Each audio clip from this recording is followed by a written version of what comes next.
Panniyankara toll തർക്കത്തിൽ അയഞ്ഞ് toll company 9.4 kilometre പരിധിയിൽ താമസിക്കുന്നവർക്ക് ടോൾ നൽകേണ്ടെന്ന് തീരുമാനം. സൗജന്യ യാത്രയ്ക്ക് പുറത്തുള്ള 20 കിലോമീറ്റർ ചുറ്റളവിൽ ഉള്ളവർക്ക് 350 രൂപയുടെ പ്രതിമാസ പാസ്.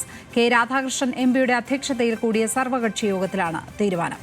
വിവരങ്ങളുമായി പ്രസാദ് ഉടുമ്പശ്ശേരി ചേരുന്നു.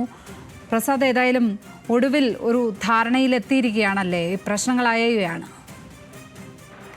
ലക്ഷ്മി, കഴിഞ്ഞ കുറെ നാളുകളായി പന്നിയങ്കര ടോൾ പ്ലാസയുമായി ബന്ധപ്പെട്ടുകൊണ്ടുള്ള തർക്കം നിലനിൽക്കുകയായിരുന്നു. അതിൽ ഏറ്റവും പ്രധാനപ്പെട്ടത് എന്ന് പറയുന്നത് ഈ ടോൾ പ്ലാസയ്ക്ക് സമീപമുള്ള 6 പഞ്ചായത്തുകളിൽ ഈ ടോൾ തുടങ്ങിയ സമയത്ത് പൂർണ്ണമായും സൗജന്യം നൽകിയിരുന്നു.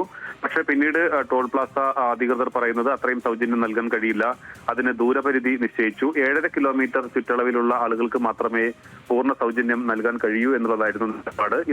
ഇതിനെതിരെയാണ് പ്രതിഷേധമുയർന്നത്. ഇപ്പോൾ MP രാധാകൃഷ്ണന്റെ നേതൃത്വത്തിൽ ഇന്ന് നടത്തിയ ചർച്ചയിലാണ് 9 കിലോമീറ്റർ 400 മീറ്റർ വരെയുള്ള പരിധിയിൽ 9.4 കിലോമീറ്റർ പരിധിയിൽക്കുള്ളിൽ ഉള്ള ആളുകൾക്ക് പൂർണ്ണമായും സൗജന്യം.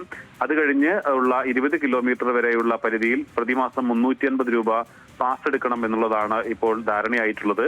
ഈ പ്രതിമാസ പാസ് എടുത്ത് സഞ്ചരിക്കുന്നവർക്ക് ഒരു തരത്തിലുള്ള നിയന്ത്രണം ഉണ്ടാവില്ല. അവർക്ക് എത്ര തവണ വേണമെങ്കിലും ടോൾ പ്ലാസ കടന്ന് സഞ്ചരിക്കാൻ കഴിയുമെന്നുള്ളതാണ്. എന്തായാലും ഈ പ്രശ്നം പരിഹരിച്ചു എന്ന് വേണം കരുതാൻ. എന്തായാലും ജനകീയ സമിതി ഉൾപ്പെടെയുള്ള ആളുകളുടെ പ്രതികരണം ഇനി വരേണ്ടിയിരിക്കുന്നു. എന്തായാലും ഇത് പ്രശ്നം പരിഹരിച്ചു എന്നൊരു പ്രതീക്ഷയിൽ തന്നെയാണ് ടോൾ പ്ലാസ അധികൃതരും പ്രദേശവാസികളും. പ്രസാദ് ഉടുമ്പശ്ശേരി, പാലക്കാട്.